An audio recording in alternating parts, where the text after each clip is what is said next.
Assalamu alaikum mai sauraro, yanzun nan rikici ya ɓarke tsakanin mawaƙi Hamisu Breaker da shugaban ƙasa Muhammadu Buhari, a yayin da mawaƙin ya fitar da zazzafar waƙarsa ne a shekara 2 baya mai suna ƙasata, a yayin da wannan waƙa mawaƙi ya caccaki ƙasa mai suna Najeriya a cikin wannan waƙa tashi ta ƙasata. Wannan rikici bai tashi ɓallewa ba sai kwanan nan a wurin shugaba Muhammadu Buhari da ya tuntuɓi wannan mawaƙi akan cikakken waƙa da ya yi ta ƙasata. Saboda wannan waƙa bata zo wa shugaba Muhammadu Buhari ba sai a 'yan kwanakin nan, sannan kuma ya ji waƙar ya ji abin da wannan mawaƙi ya furta a kansu gwamnatin Najeriya. Shi ne nan Buhari ya fito da tazuwar tarzoma a tattare da wani mai suna Hamisu Breaker.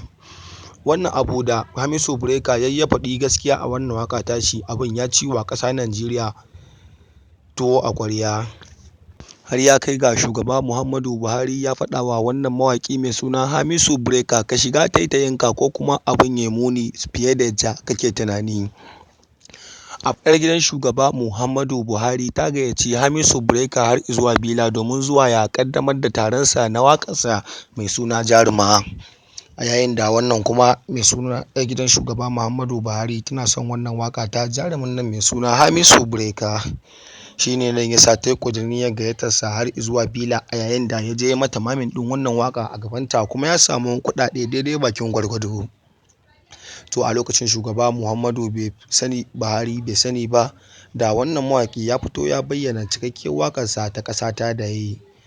To in ba ma ba a son gaskiya ba, wannan mawaƙi ya yi wannan waƙar tashi mai suna ƙasata ne akan gaskiya. A yayin da duk abin da yake faruwa a wannan ƙasa tamu ta Najeriya, shi wannan mawaƙi ya fito ya bayyana wa duniya. Dama ba gaskiyar ake so a wannan ƙasa tamu ta Najeriya ba. To Allah ya tsare addinin musulunci da musulmai gabaki ɗaya.